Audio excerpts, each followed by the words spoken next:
Na última semana, melhor dizendo, do dia 2 em diante, nós começamos a leitura no nosso Anoitecendo com a Palavra da Carta aos Hebreus. Carta aos Hebreus, lendo um capítulo por dia. Dessa semana um pouco diferente o regime. Já chegamos, portanto, a ler o teu capítulo 5 dessa semana. E muitas lições aprendemos.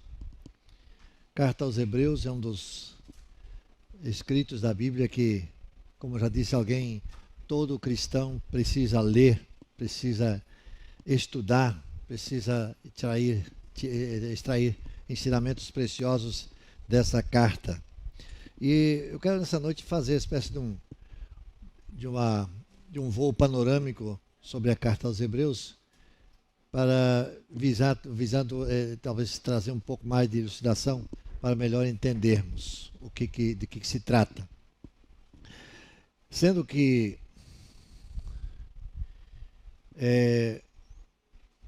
antes de mais nada, eu quero mais uma vez estimular a participação do nosso Anoitecendo com a Palavra. Nós já estamos quase terminando de ler a Bíblia, lendo um capítulo por noite. São muitos capítulos, então muitas noites já se passaram desde que nós começamos a fazer esse trabalho, essa leitura, fazendo com que a palavra fosse lida por um grupo. Eu sei que temos tido algumas noites com 2 pessoas participando somente, mas temos tido noites com mais gente participando. Eu não vou perguntar aqui para não constranger ninguém, para saber quem é que nunca participou, né? Porque seria constrangedor talvez, né? Mas se você nunca participou, se envolva nisso, participe. Se você está, por exemplo, no grupo da Igreja Batista Pérola dos Mares, você tem o acesso ao Google Meet, né? Que é a nossa plataforma que nós usamos ali para essa participação. E se você que nos ouve, que não está no nosso grupo da igreja, quiser participar, entre em contato conosco. Eu diria assim, vamos nomear aqui uma secretária que possa se prontificar a enviar o link para aquelas pessoas que não estão no nosso grupo queiram participar também, que pode ser a Ana Paula, sugerido aqui, então já estou passando diretamente, que o seu link vai chegar para você também e participar disso aqui. Um outro desafio que eu quero deixar para alguns irmãos aqui da igreja. Talvez nós tenhamos algumas irmãs, especialmente, eu me lembro de 2 que estou pensando aqui, da irmã Josefa e a irmã Altamira, talvez tenham dificuldades. Mas se você tiver condições de dar uma chegadinha na casa naquele horário e ajudar essas irmãs a também participarem, por que não, né? E envolvendo-as assim também nesse trabalho, nessa leitura e estudo da Bíblia todas as noites, no fim da tarde, 7h30, 19h30. Às vezes, a depender do tempo que o grupo tem, se estende um pouco, mas em questão de meia hora, ou um pouco mais do que isso, então se termina. Meia hora para começar, né? Para começar, depois aí prossegue mais um pouquinho, né? Às vezes vira uma live dessa questão aí, né? Mas é de tempo de cada um é livre para sair, porque temos que achar que deve sair, tudo bem, né? Mas fica esse desafio, portanto. É uma ferramenta que nós temos em mãos e nós precisamos usar. E interessante que há uma palavra do apóstolo Paulo, quando ele escreve, salvo engano, aos Efésios, ele usa a expressão seguinte: remindo o tempo, porque os dias são maus. Uma tradução para remir o tempo é aproveite cada oportunidade. Aproveite bem cada oportunidade, porque o tempo está curto, os dias são maus. Então, se nós temos hoje as redes sociais à disposição para isso, é uma oportunidade que nós temos de fazê-lo através das redes sociais, fazendo com que essa palavra seja realmente ouvida, né? Bom, voltando então aqui ao nossa apreciação rápida da carta aos Hebreus, esse, como eu chamei de voo panorâmico sobre a carta. Quem escreveu a carta aos Hebreus? Eu me lembro que, quer dizer, só encurtando a história, até hoje ninguém descobriu quem escreveu a carta aos Hebreus. Não há ainda como provar quem foi que escreveu a carta aos Hebreus. E numa classe do seminário, estudantes de teologia, o professor fez essa pergunta: quem escreveu a carta aos Hebreus? E aí, sempre tem um seminarista que quer saber tudo, né? Que acha que sabe mais que os outros. E alguém então levantou lá no fundo e disse: ô professor, eu sabia, mas agora estou esquecido. Aí o professor disse: vamos orar pelo irmão, porque é o único que sabe e esqueceu, né? Vamos ver se Deus concede a ele a graça de recobrar a memória e saber quem escreveu a carta aos Hebreus. Então ninguém descobriu. Essa semana, aliás, como eu já disse essa semana, aí, ouvindo o narrador Cid Moreira, que narra a Bíblia toda, ele também disse que a carta de Paulo aos Hebreus, mas esse não tem confirmação disso. Não há nenhum dado que mostre isso, que foi Paulo que escreveu a carta. Bom, vamos ver. Quem escreveu? Esse é um dos debates que se dá sobre a identidade do autor da carta aos Hebreus desde o início da era cristã, dos primeiros tempos, primeiras décadas, os primeiros séculos da era cristã. Esse debate já acontece, né? E sendo bem direto nessa questão, não podemos então dizer o autor da carta aos Hebreus é desconhecido. Até o momento é desconhecido. Certamente assim vai ficar. Agora, alguns detalhes. Por um verbo usado no capítulo 11, 32, mostra-se que foi um homem que escreveu a carta, não uma mulher. Ele usa a forma masculina do verbo grego ao se referir a si mesmo, né? O autor era alguém que dominava o grego. Ele era instruído no estilo literário helenístico. Era também um profundo conhecedor do Antigo Testamento. Ele usava especialmente a Septuaginta. Septuaginta, que é a tradução grega do Antigo Testamento. Ele conhecia pessoalmente seus leitores. Conhecia os seus leitores quando ele fala aos seus, no capítulo 13, principalmente, versículo 22 e 23, ele tinha um cuidado pastoral por eles, ou seja, ele lhes era próximo. Ele foi convertido na sua fé em Cristo por meio do ministério instituído pelos apóstolos, e significa que ele não teve contato direto com o Senhor Jesus Cristo. Não foi alguém que conviveu com Jesus. Ele também conhecia Timóteo pessoalmente. Timóteo, o filho na fé de apóstolo Paulo, né? E é claro que tentativas para determinar o autor da carta aos Hebreus não faltaram. E as principais sugestões que nós temos, portanto, são as. Paulo aparece em primeiro lugar. Teria sido Paulo. A igreja oriental, no tempo de Clemente de Alexandria, lá no ano 150 a 215 depois de Cristo. Depois também Orígenes, de 185 a 253. Esses dois já atribuem a autoria da epístola aos Hebreus a Paulo. A partir do século XVI, essa sugestão foi aceita tanto na igreja oriental como na ocidental.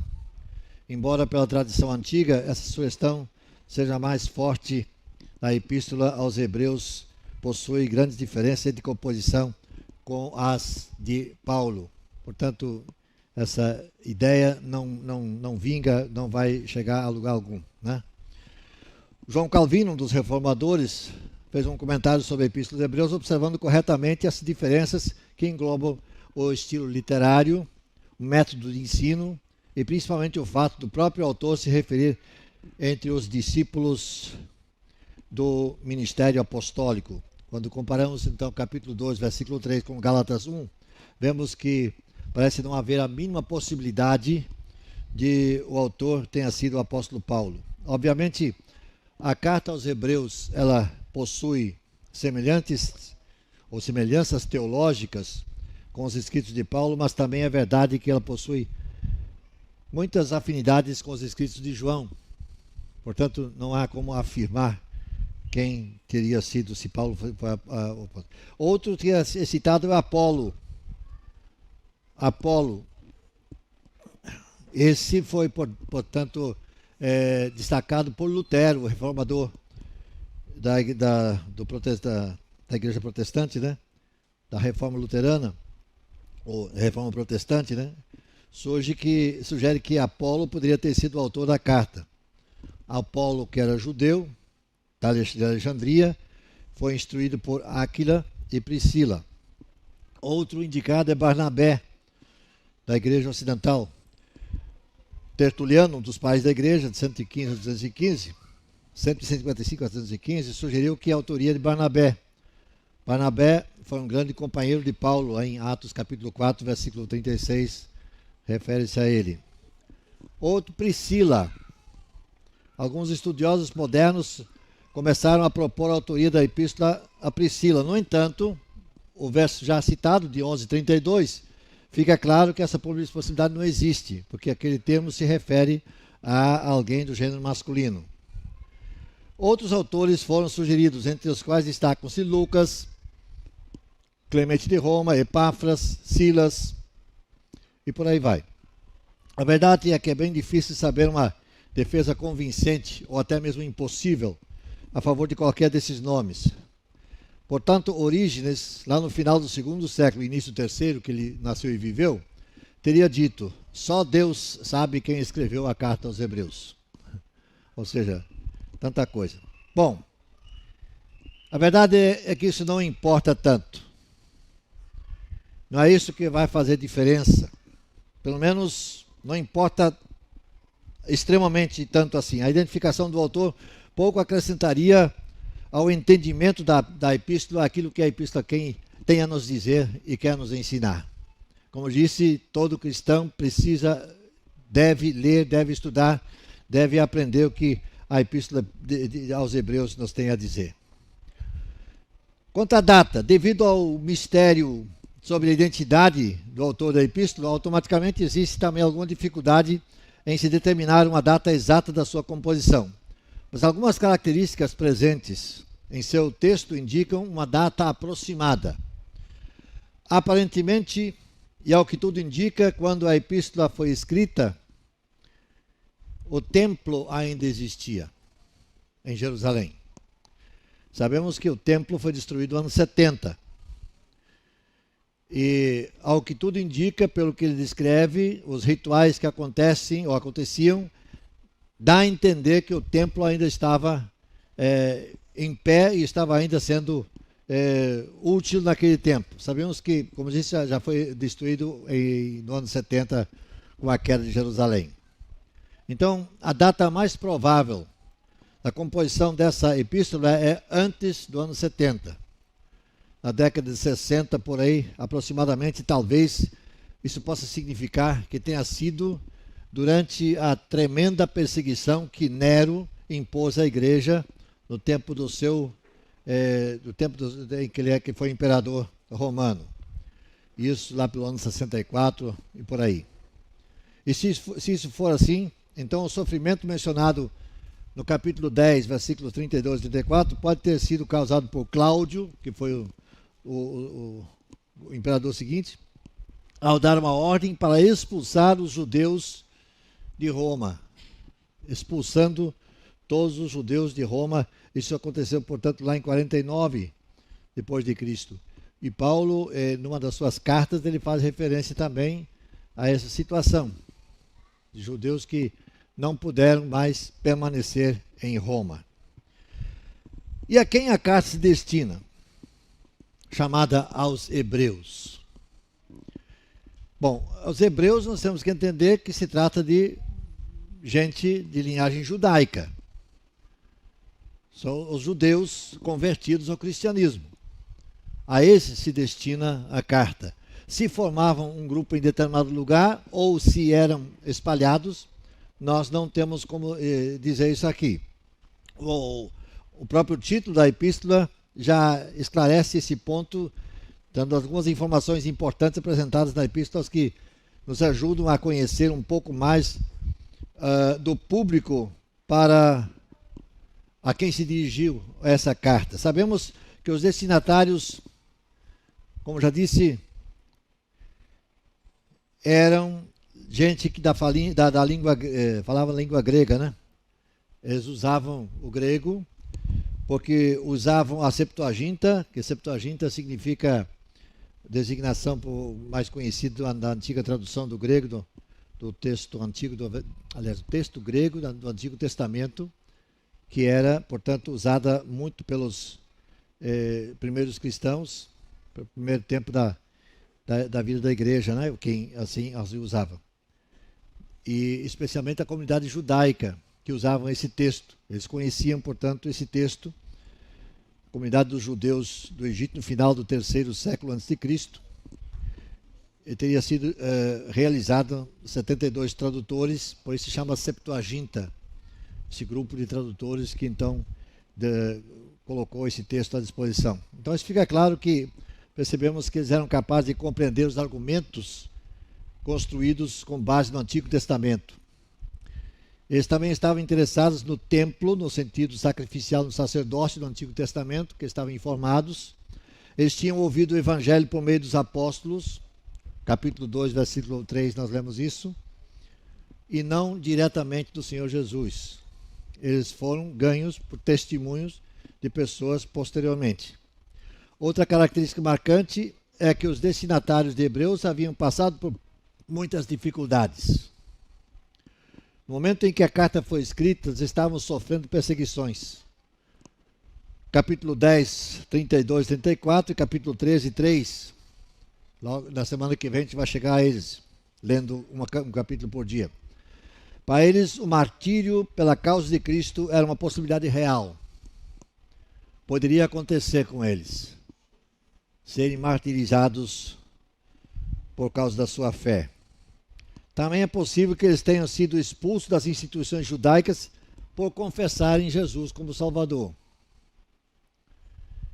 Não se sabe exatamente qual a situação deles. Podem ter sido tentados a retroceder para a incredulidade ou para o judaísmo, desistindo de prosseguir rumo ao descanso de Deus, que é mencionado também em Hebreus capítulo 4, de 1 a 11, 10, 38, 39, mais uma vez capítulo 11, 12 e 7. Aliás, capítulo 11 é o capítulo fantástico que eu chamo de a galeria dos heróis da fé, quando ele destaca ali pela fé e assim vai descrevendo toda aquela situação que aconteceu com aqueles que realmente creram, que foram martirizados. Finalmente, em Hebreus capítulo 13 e 24, nós temos uma informação muito importante. Os destinatários da carta são saudados por intermédio do autor pelos da Itália. Uma espécie de saudação enviada para a casa dos exilados. Considerando tudo isso, podemos concluir que os destinatários originais eram principalmente cristãos judeus da dispersão. Estavam em algum lugar e naturalmente foram, então, o objetivo dessa carta que assim foi escrita para eles. Esses judeus provavelmente viviam na Itália, não necessariamente em Roma, onde possivelmente tenham sido expulsos por causa do imperador Cláudio. Qual é o propósito e as características da carta aos Hebreus? Embora a composição de Hebreus se mostre altamente elevada no tocante dos seus interesses teológicos, nós podemos afirmar, de forma resumida, que o propósito principal da carta é incentivar a fidelidade a Cristo e a sua nova aliança. Hebreus procura mostrar Cristo superior a qualquer coisa que houve até então. Esse é o grande objetivo dele. Cristo está acima de qualquer coisa que houve antes dele, até então. Nessa carta, Cristo é apresentado como sendo o novo,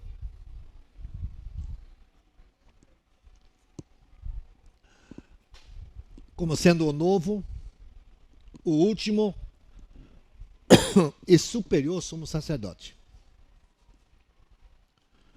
Eu repito, o novo, o último e o superior sumo sacerdote.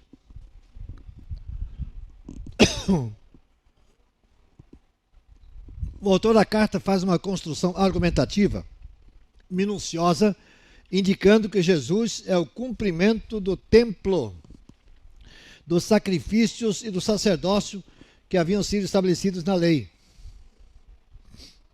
no tempo da lei por meio de Moisés. Isso também revela de maneira clara que todo esse sistema era temporário. Tudo que veio antes era temporário. Era apontando para aquilo que viria. Ou seja, Jesus Cristo e o seu sacrifício. Tudo que houve, desde, digamos assim, vamos fixar a saída de Israel da escravidão do Egito, e toda a formação do povo, toda a colocação de todas as leis que surgiram a partir de então, todas as práticas que deviam ser levadas, tudo era pré-figura daquilo que viria, ou seja, Cristo e aquilo que Cristo veio fazer. É esse o objetivo que o autor da carta tem. Ele é apresentado como sendo novo, último e sumo sacerdote definitivo. Então ele faz essa construção argumentativa minuciosa, indicando que Jesus é o cumprimento do templo dos sacrifícios. A carta é uma obra primorosa. Podemos nos referir a ela como um sermão expositivo de forma escrita. Não sabemos quem foi o autor dessa epístola, mas isso não é o que mais importa. Não é mais importante. Certamente sabemos que ele foi um exímio expositor das Escrituras Sagradas. Ele conhecia o que havia nas Escrituras a respeito da vinda de Cristo ao mundo. Pelas características da epístola, podemos perceber que era um grande pregador do Evangelho. Particularmente, poderíamos nos arriscar a dizer que o autor da carta aos Hebreus foi talvez um dos maiores pregadores da história da igreja. A construção do seu sermão revela alguém com muita habilidade. Ele mesmo, o autor, refere-se ao seu trabalho como uma palavra de exortação, lá no capítulo 13, 22. Isso fica evidente para a exortação e o encorajamento que estão então no centro do propósito da carta.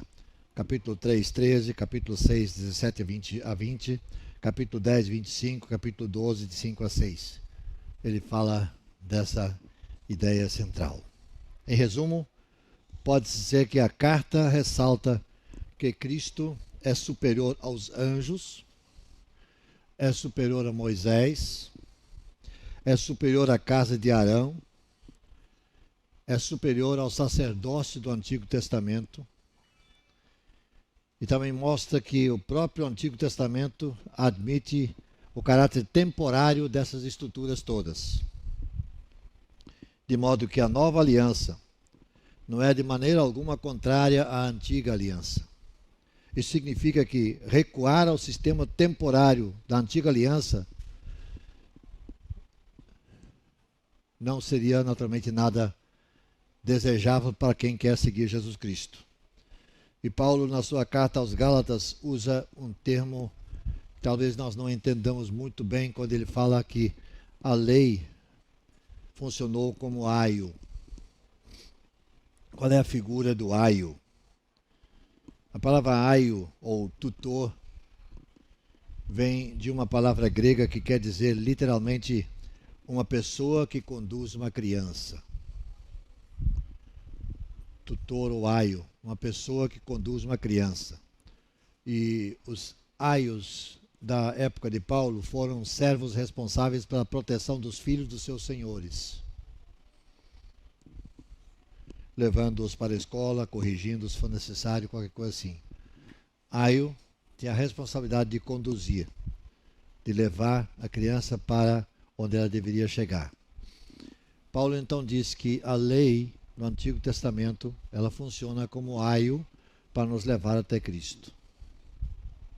Ela não tem o objetivo de salvar ninguém, mas de mostrar quem salva. Essa é a diferença.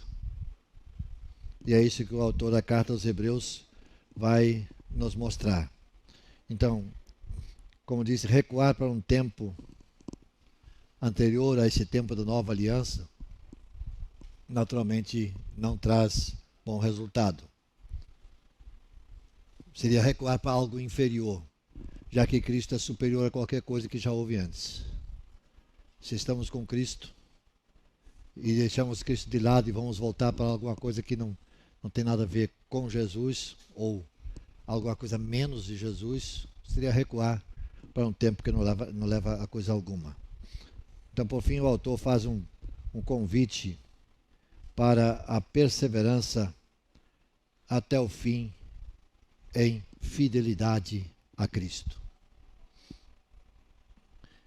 Portanto, como eu disse, nós já lemos até o capítulo 5, até a última sexta-feira. Mas tem 13 capítulos, então tem capítulos para ler ainda. Se envolva se você ainda não está envolvido. Comece a participar conosco lendo. Amanhã, capítulo 6, na sequência, os capítulos antes já são indicados aí, né? Qual é o esboço da carta aos Hebreus? Tem pelo menos 6 pontos, sendo o último ponto a conclusão, né? O primeiro ponto é que Cristo é superior aos anjos.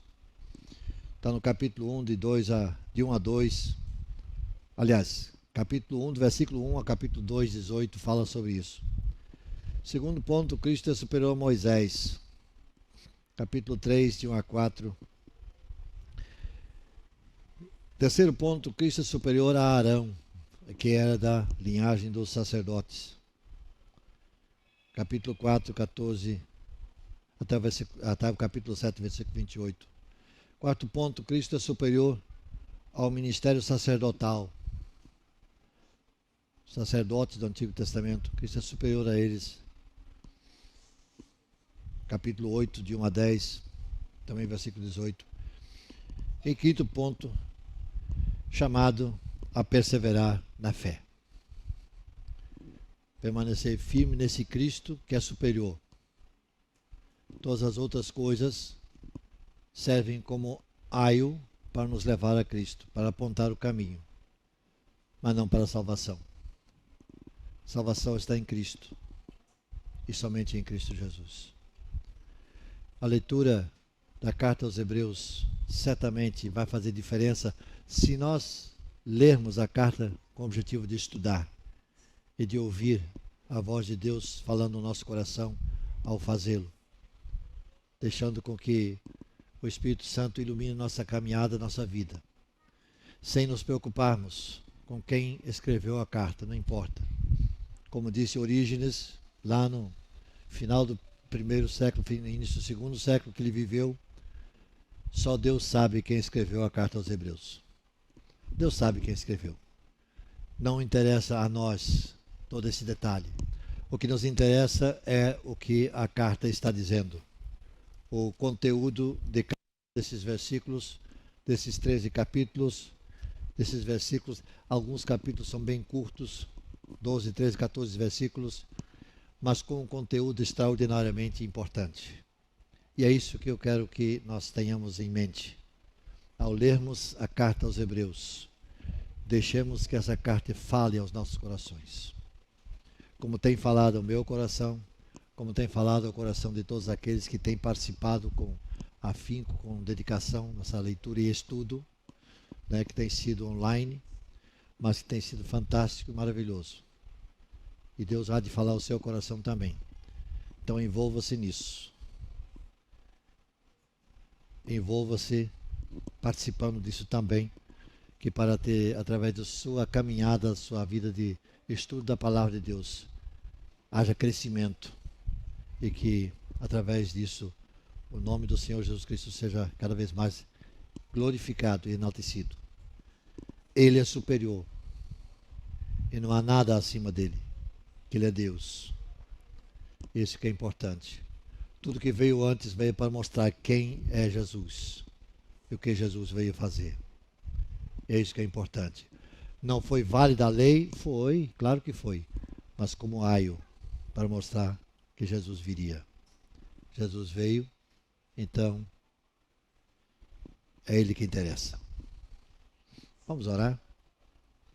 Senhor, nosso Deus, nosso Pai, mais uma vez, recebe a nossa gratidão, ó Deus, porque Tu inspiraste pessoas lá no passado que escreveram coisas maravilhosas, como, por exemplo, a carta aos Hebreus, que tem mensagens extraordinárias para a nossa vida, para serem determinadas, ó Deus, determinantes, melhor dizendo, no nosso caminhar. Quando nós entendemos a mensagem escrita e pudermos trazer para os nossos dias, para a nossa situação, para nosso viver, nosso dia a dia, aquilo que está dito, revelado, reafirmado e, sobretudo, mostrando que aquele que veio para nos salvar é superior a qualquer coisa que houve até então. E a Ele que nós devemos toda a nossa dedicação, nós possamos, ó Deus, nessa caminhada, nessa jornada na qual nós já nos encontramos, seguir firmes e coesos no sentido de que realmente o nosso viver aqui nesse mundo seja um viver que há de fazer diferença na vida das pessoas que nos cercam. Porque nós queremos mostrar que esse Cristo que morreu na cruz do Calvário fez diferença em nossas vidas. É o Cristo que é superior a toda e qualquer coisa que possa ter existido até então, ou que possam querer inventar nos dias de hoje ainda. Ajuda-nos, ó Deus, a vivermos um cristianismo que seja um cristianismo genuíno, verdadeiro, marcante na nossa vida e na vida daquelas pessoas que nos cercam, que conosco convivem. Se Tu, ó Deus, conosco mais uma vez pedimos pela Tua igreja, ó Deus, a começar da Igreja Pérola dos Mares, mas pela Tua igreja em toda a extensão no mundo inteiro, ó Deus, onde estiver alguém que confessa e professa Jesus Cristo como seu único e suficiente Salvador, que tenha a sua fé fortalecida, revigorada, e que assim possa continuar proclamando essa verdade, para que o mundo veja quem és Tu, Senhor. Porque esse é o nosso objetivo, anunciar ao mundo que Tu és Deus maravilhoso e verdadeiro. Assim como teve a intenção quem escreveu a carta aos Hebreus, estimular aqueles irmãos a voltarem o seu olhar somente para aquele que realmente veio para ser o nosso Salvador, Jesus Cristo, o nosso Senhor. Em nome de quem oramos. Amém.